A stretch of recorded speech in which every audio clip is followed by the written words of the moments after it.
আসসালামু আলাইকুম প্রিয় ভিউয়ার্স, সবাই কেমন আছেন? আশা করি আলহামদুলিল্লাহ আপনারা সবাই অনেক ভালো আছেন। আর আজকে আমি আমাদের কারখানার আরও একটি কাজ আপনাদের মাঝে শেয়ার করব। এই যে দেখেন, এইটা আরও একটি সোফার কাজ চলছে। যদিও মডেলটা নর্মাল একটি মডেল, তারপরেও কিন্তু অনেক সুন্দর দেখার মতো। এই যে দেখেন, এখানে কিছু কাজ রেডি করা হয়েছে। আরও ওই পাশে দেখেন, উপরে আরও রেডি করে রাখা হয়েছে। এটার মধ্যে কিন্তু আমরা যেটা আবিয়াত বলা হয়, সাদা কালারের পায়াটা আমরা লাগাচ্ছি। এই যে দেখেন,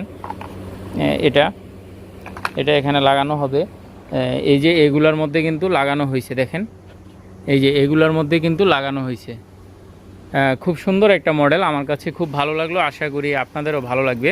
আর এটার মধ্যে যেই স্পঞ্জটা আমরা ইউজ করেছি, এটা হচ্ছে এই যে ডাউনলোব খুব ভালো একটি ফোম, 10 সেন্টি। আর যেটা আমরা দাহার ইউজ করেছি 5 সেন্টি, যেটাকে আবিয়াত বলা হয়। এটা হচ্ছে পিছনে হেলান দেওয়ানোর জন্য। এই ফোমটা খুবই দারুণ। আর হচ্ছে নিচে যেটা আমরা দিছি, এটা কিন্তু খুব ভালো একটি ফোম, এটা নষ্ট হওয়ার মতো না। আর এখনও এখানে কাজ চলছে। এটা হচ্ছে সাইডে যে তাক্কায়া হবে, সেই তাক্কায়াটার কাজ চলছে। এই যে দেখেন, কাপড়টা কিন্তু খুব সুন্দর একটি কাপড়। এবং আমরা এই সিটটা দিয়েছি একদম তাবেত। এই যে দেখেন, এটা কিন্তু উঠানো যায় না, একদম ফিটিং করে দেওয়া হয়েছে। আর এগুলো হচ্ছে আমাদের হাতের কাজ। এটা হচ্ছে হাতের কাজ, আমরা হাতে কাজ করেছি। পিছনে দেখেন সুতা দিয়ে এই জায়গাটা আমরা সুতা দিয়ে পিছনে টাইনা দিছি। এই যে দেখেন, এই যে সুতাগুলো দেখেন, এটা কিন্তু 45 সেন্টি আপনার উচ্চতা হবে, 45। আর হচ্ছে এটা গোরফা সম্পূর্ণ একটা রুমের কর্নার সহ 3টা কর্নার হবে। 3টা কর্নার সহ 4টা ওয়ালের মধ্যে এই সোফাগুলো বসবে। তো বুঝতেই পারতেছেন, ফিটিং করার পরে কিন্তু অনেক সুন্দর লাগবে। তো আপনারা যদি আমাদের এই ফিটিং সোফাগুলো দেখতে চান, যে সৌদি আরবে সৌদিদের বাসায় কেমন সুন্দরভাবে ফিটিং করা হয় এবং ফিটিং করার পরে কতটা সুন্দর হয়, সেই বিষয়গুলো দেখতে হলে কিন্তু আমাদের চ্যানেলটা সাবস্ক্রাইব করে বেল আইকন বাজিয়ে রাখতে হবে এবং আমাদের চ্যানেলে চোখ রাখতে হবে। আর কমেন্ট করে আপনারা জানাতে পারেন কি সোফা আপনারা দেখতে চান।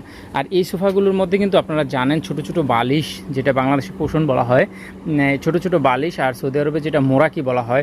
যেমন আমি অন্য একটা রুমের দেখাচ্ছি আপনাদেরকে, দেখেন এগুলো যখন রাখা হয় সোফার মধ্যে, তখন কিন্তু খুব সুন্দর হয়ে যায়। এ হচ্ছে ধরেন একটা মোরাকি, আর হচ্ছে ধরেন একটা বালিশ, একটা বালিশ यानी মুখাদ্দা। এই যে দেখেন, সরি আমি একটু ক্যামেরাতে আজকে কেউ নাই, সেজন্য। এই যে দেখেন, এভাবে যখন রাখা হবে পুরাটা রুমের মধ্যে, তখন কিন্তু দেখতে খুব ফাটাফাটি হবে। আর এই সৌদির খুব সুন্দর একটি পছন্দ কাপড়, কিংবা মোরাকির কাপড়টা, বালিশের কাপড়টা খুব দারুণভাবে কিন্তু পছন্দ করেছে। তো আমি আপনাদের মাঝে শেয়ার করব, আপনারা দেখবেন। আর আজকে হয়তো এই ভিডিওতে আমি ফিটিং বিষয়টা শেয়ার করছি না, আমি শুধু আপনাদেরকে ধারণা দেওয়ার জন্য এই ভিডিওটা বানানো। আর ইনশাল্লাহ আপনারা আমার চ্যানেলে চোখ রাখবেন, চ্যানেলটা সাবস্ক্রাইব করে বেল আইকন বাজিয়ে রাখবেন। আমি ইনশাল্লাহ পরবর্তী কিছু ভিডিওতে আপনাদেরকে ফিটিংয়ের চিত্র দেখাবো, যে কেমন হয় ফিটিং করার পরে সৌদি আরবের সোফাগুলো। অসাধারণ একটি মডেল, কিন্তু আমার খুব পছন্দ হয়েছে। নর্মালের মধ্যে কিন্তু অসাধারণ। যখন ফিটিং করা হবে, আমি জানি ইনশাল্লাহ খুব ভালো হবে, দেখার মতো হবে। সবাই ভালো থাকবেন, আমার চ্যানেলে চোখ রাখবেন। আবার দেখা হবে ইনশাল্লাহ নতুন ভিডিওতে।